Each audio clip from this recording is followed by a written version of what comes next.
Well, Broncos country, the rumor wheels are beginning to swirl here about the wide receiver position. And a lot of people are talking about some options, bringing in other guys because they don't seem satisfied with the Broncos' current room. One of the guys that has been swirled and talked about here locally a lot is Gabe Davis. And if Gabe Davis is a wide receiver that could fit in, make a lot of sense for this Denver Broncos team and help elevate the wide receiver room as a whole. So we're going to get into that. I want to talk about my thoughts and why I think it's actually a terrible idea. So let's get into that, guys. So subscribe to the channel if you love Denver sports, man.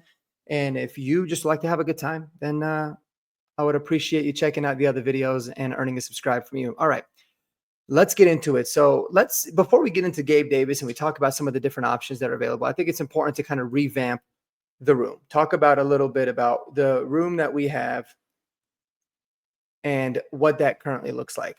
And essentially right now, this is what the projected lineup is going to be, right? And I'm going to add somebody here that I think that we're probably going to end up bringing back. But as of right now, we got Cortland Sutton, Troy Franklin, Marvin Mims, Devon Vele are going to be the guys that are going to be competing for a starting position. Obviously, what I'm going to do, because I just realized I didn't add this person, is going to put Pat Bryant.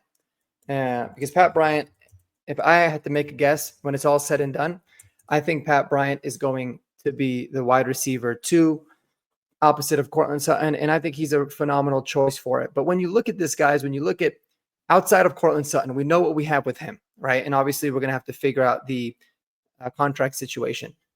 But we've got a lot of guys that are still young, that are still developing, and that I really want to see what it is that they got. Starting with obviously Marvin Mims. You saw him take another step. He's obviously an amazing playmaker. And he's somebody that, man, if he can just hone in on being a more polished route runner and more consistent as a traditional receiver, he's got the highest upside by far on this team. You see the kind of talent that he's got. Devon Bailey, I think he's really solid. I think his ceiling in this league is a really solid wide receiver too.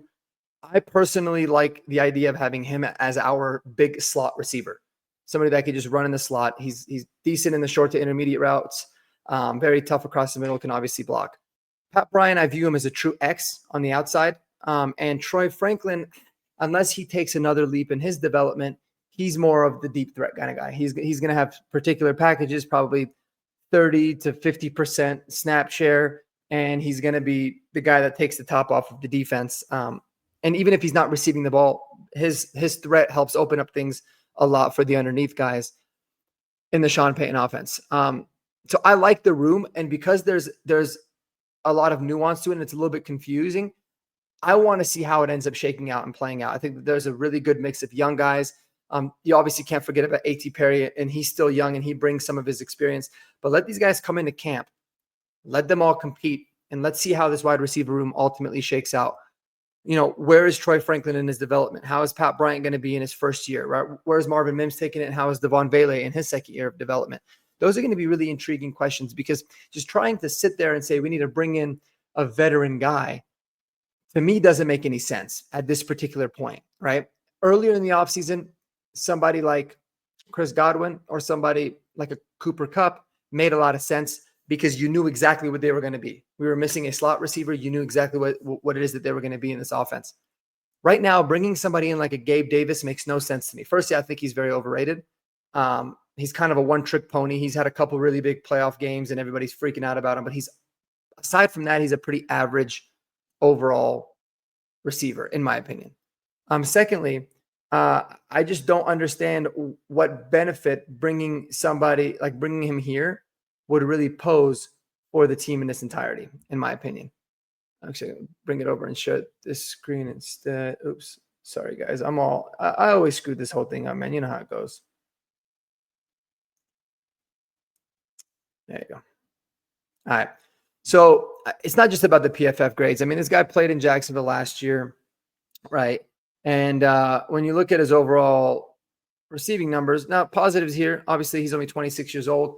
At 6'3", 225, his size is somebody that I feel like Sean Payton would really like.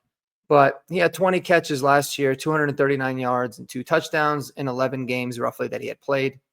Maybe actually 9 games. So he was kind of a part-time player there. But even taking it back to previously when he was with the Buffalo Bills, this is probably his best season, arguably. 45 catches, 746 yards, and 7 touchdowns. So he's always been somebody that's kind of a touchdown maker, but otherwise it's nothing all that special. Now I get it. A lot of you guys are going to be like, well, that's a lot better than what it is that we have. And blah, blah, blah, all that other kind of stuff. But the reality of it is, where is he going to fit in? What is he going to be for this Denver Broncos team? Right. You don't really feel like there's that much more of a ceiling with him. You kind of understand what it is that you're getting in somebody like Gabe Davis, right? He's been in the league for several years. And he's just kind of been an inconsistent receiver. Do I think he can be a solid player for a team? Yeah, absolutely. I mean, he's had good seasons, right? I mean, the couple years that he had with Buffalo, he was, 8 touchdowns in 2022, 7 touchdowns in 2023. Over 700 receiving yards in both those seasons. So I think he can be a solid receiver for a football team. I just don't think he's a really good fit for the Broncos currently as constructed, because we've put in a lot of resources into young receivers. I mean, think about it. In just Sean Payton's tenure here, and he's entering what, year 3 now, year 4 with the Broncos.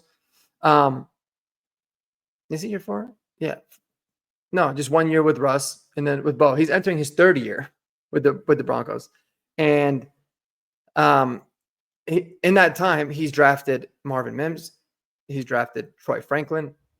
He's drafted Devon Bailey. He drafted Pat Bryant this year. And he brought over little Jordan Humphrey, which I think he's somebody that, because he got released by the Giants, we might bring him back. But he's brought in a lot of these young guys because he wants to be able to develop the room that way. And they've given Cortland Sutton incentive money and a little bit of raises, but they're obviously not very much in love with him. Clearly, they brought in A.T. Perry to be on the practice squad last year, so they're clearly trying to figure out the room and develop the current guys that they got. He had consistently reiterated that he likes the room, and his actions back that up by not really bringing any receivers in via free agency and drafting just one receiver in Pat Bryant that he personally liked a lot this year. I'm of the mantra that you've got to see what you have in these young guys. You have to. You've got to bring clarity to the room, because if you don't have clarity and you're always kind of playing this like, let's see what he's got, or I hope he can develop into this guy without actually knowing, you're just going to put yourself into a hamster wheel of not really understanding it. And that's kind of what I view Gabe Davis to be like for this team. Very similarly to when we had brought in, blanking on the name of the guy that we brought in last year as a free agent that we ended up cutting. Homeboy that got shot. Damn. Josh Reynolds. There you go. All right. So Josh Reynolds, when we brought in Josh Reynolds last year, it was kind of with the idea that like he's just going to be this good blocking wide receiver, a solid wide receiver too, adding to a young room. He's a veteran. We kind of know what he brings. And then he had the unfortunate injury and then the very unfortunate incident. But they could have brought him back. But the reason they didn't is because they liked the development of guys like Franklin and Bailey, and they wanted to continue to see the trajectory that they were going to be on. That continued into the offseason. They didn't really address it. And I personally believe that they brought in Pat Bryant because they viewed him as a legitimate replacement option, whether it's this year or in the coming years for Cortland Sutton. So bringing in a Gabe Davis would just make this wide receiver room more confusing, more muddy. It would take away much needed snaps for a lot of these younger guys. I'm not really the biggest fan of doing that, to be honest, because you did see flashes of these guys of Troy Franklin. You saw flashes of Devon Bailey that I feel like you really liked. But I think the really intriguing one that no one's talking about is Marvin Mims, right? Just because he was a gadget player and he took some carries out of the backfield and he was, a deep threat and all of that kind of stuff. It does not mean that he cannot continue in his development, become a really good route runner and end up being an absolute stud. To be quite frank with you, I'd be even more intrigued by this wide receiver room without a Cortland Sutton. If Cortland Sutton is looking at getting more than $25 million per year on the extension, I would be perfectly fine with the Broncos seeking a trade partner, or just kind of playing hardball and seeing what he ultimately does if he caves, because I don't believe that it's really worth it to allocate those funds. Or if you're going to do it for 1 year, maybe, but not a long-term commitment, because you need to be able to think about the present and the future, right? In the present, obviously, we're a lot better off having Cortland Sutton. But in the future, you're going to have a replacement for him at some point. How are you going to know if you have it if you're not giving, the younger guys more opportunities to play? So anyways, as y'all could probably tell, I haven't had my coffee yet. I'm in the middle of drinking it. But the idea of bringing Gabe Davis doesn't make sense because he's a young player. It's like, are you going to sign him for a 1-year deal, right? Here's another, actually a really big piece of that too. What are you going to sign Gabe Davis to? A 1-year prove it deal, and then so he can hit the open market next year? That's probably what he's going to be looking for. And so if you bring him in and he has a really big year, it's going to be a 1-year rental most likely anyways. He's not going to be a wide receiver 1. He's not going to just replace Cortland Sutton even after the season. Otherwise, if you're going to have a multi-year agreement with him, that wouldn't make any sense either.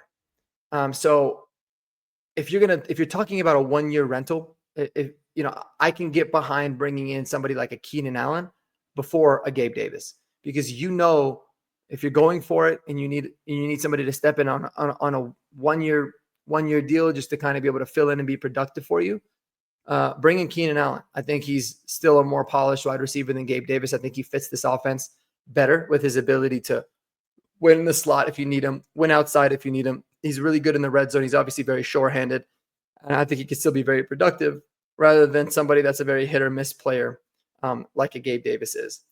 So I like the wide receiver room. I think if you're going to make any additions to it or you're going to make any decisions, it absolutely has to be like either in the middle or at the end of camp. But you've got to see what you have in these guys throughout this offseason, into training camp, and obviously into the preseason.